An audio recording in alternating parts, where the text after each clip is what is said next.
Imagine you're at the foot of a colossal snow-covered mountain, and your task is to push a gigantic boulder to the top. But this isn't an ordinary boulder. It's made of heavy, damp snow. With every step you take, gravity seems to conspire against your progress, pulling your feet back and making your lungs burn with the thin air of financial uncertainty. Most people look at the distant summit and give up before they even begin because the brutal truth that nobody tells you in bank commercials or get-rich-quick schemes is that the beginning of the journey isn't just difficult. It's mathematically cruel and designed to test the moral fiber of any investor. We're talking about the invisible barrier, the force field that separates dreamers from achievers, the magic number that Charlie Munger, my great life and business partner, once called the hardest part.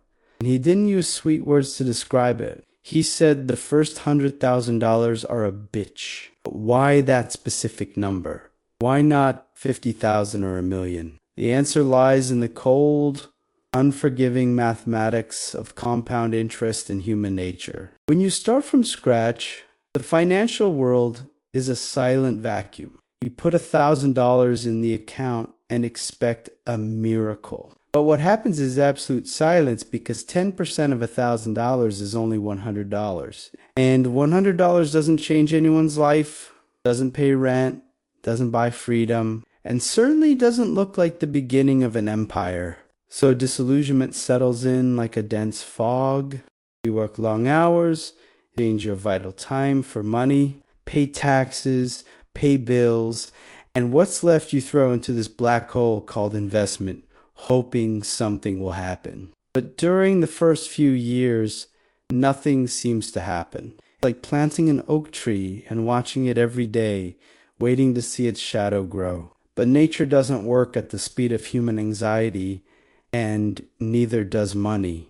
Warren Buffett always said that the stock market is a device for transferring money from the impatient to the patient. But the patience required in the first few years is superhuman because you are fighting against inertia. Physics teaches us that static friction is always greater than dynamic friction. That is, it is infinitely more difficult to set a stationary object in motion than to keep it moving. And your first $100,000 is that heavy, stubborn, stationary object. During this initial phase, almost 100% of your wealth growth comes from your sweat, your manual labor, your ability to save, and your deprivation of immediate pleasures. And this hurts physically and mentally because you see your friends buying new cars, traveling, financing lifestyles they can't afford, while you're there pushing the snowball uphill,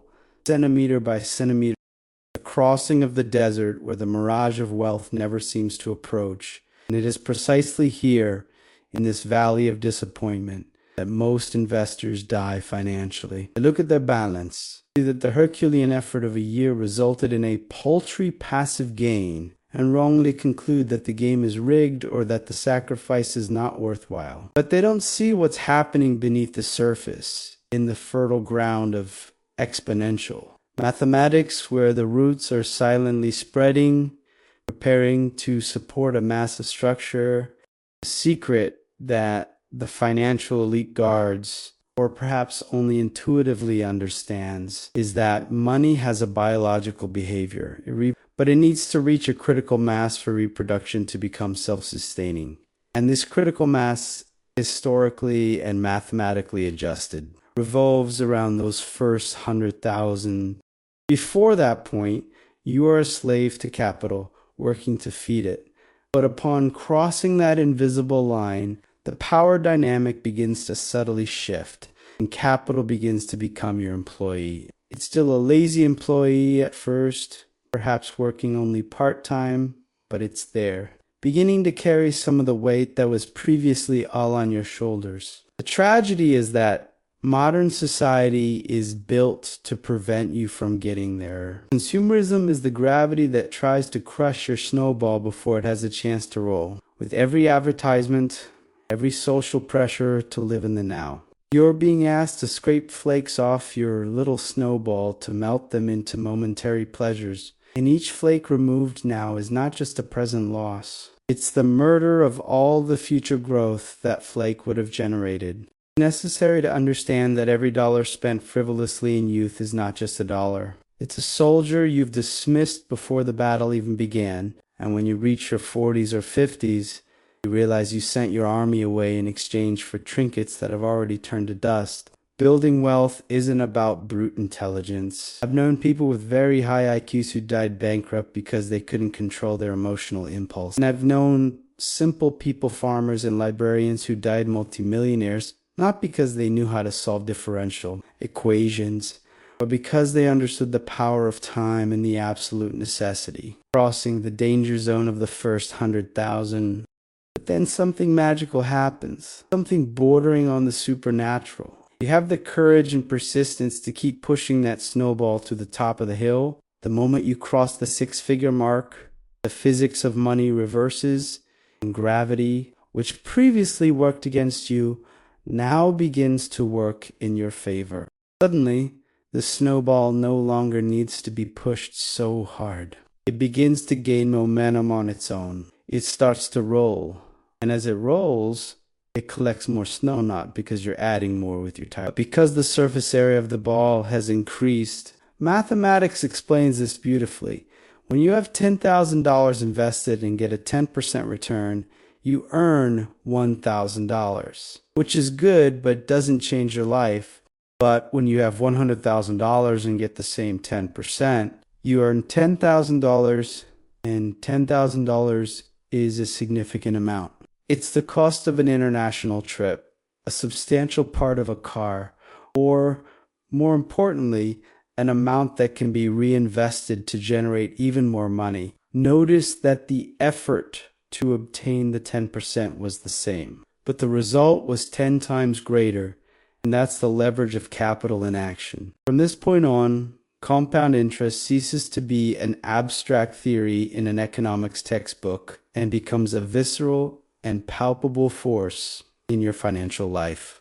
You begin to notice that on good market days, your portfolio can fluctuate upwards by amounts that exceed what you earn in a week or even a month of hard work. And that's the first time you taste true freedom. It's the moment when money ceases to be a source of stress and becomes a source of kinetic energy. Charlie Munger always said to do whatever it takes to get that first 100,000, sell whatever you need to, work to cut all superfluous expenses, live in a smaller place, no matter the temporary sacrifice, because the reward is entry into a new universe of possibilities. The journey from 100,000 to 200,000 is infinitely faster than the journey from 0 to 100,000. And the journey from 200 to 300 is even faster. It's an exponential curve pointing towards the sky. If you maintain discipline, the speed becomes dizzying and frightening. In a matter of years, you will see your wealth grow more in a single year than it grew in your entire first decade of accumulation. This happens because the base on which interest accrues is now robust and powerful. It's like an airplane that uses most of its fuel just to get off the ground and reach cruising altitude. The fight against gravity is brutal on takeoff, but once up there, the resistance decreases and the speed increases with a fraction of the effort. Most people spend their entire lives taxiing on the runway, accelerating and braking, wasting fuel without ever leaving the ground because they never accumulate enough to generate lift. Reaching $100,000 is taking flight. It's the moment when the wheels leave the asphalt and you enter the rarefied air of real wealth accumulation. But beware, because complacency is the enemy of continued success. Many reach this milestone and think they've won the war, relax their belts, start spending their earnings, and interrupt the compounding process. Warren Buffett lived in a modest house, drove simple cars, not because he couldn't afford luxuries, but because he understood that stopping the snowball mid-slope is a capital crime against your own future. True wealth isn't about ostentation. It's about the peace of mind of knowing you've built a machine that works for you, a machine that doesn't sleep, doesn't get sick, and doesn't take vacations. Money is an excellent servant, but a terrible master. And the first $100,000 is the freedom contract you buy for yourself. Looking back, you'll realize that those years of deprivation and silent effort weren't a sacrifice. They were an investment in buying back your own life. Time passes anyway. You can spend it building your snowball, or you can spend it watching the snow melt in your hands. The choice is always yours, but mathematics doesn't lie, and it doesn't forgive. The tipping point is real, and it awaits those who have the courage to endure the silence of the beginning to hear the roar of abundance at the end. If you're in the middle of this climb, tired and thinking of giving up, remember that the view from the top is worth every drop of sweat, and that the descent on the other side is a journey that you have the privilege of experiencing.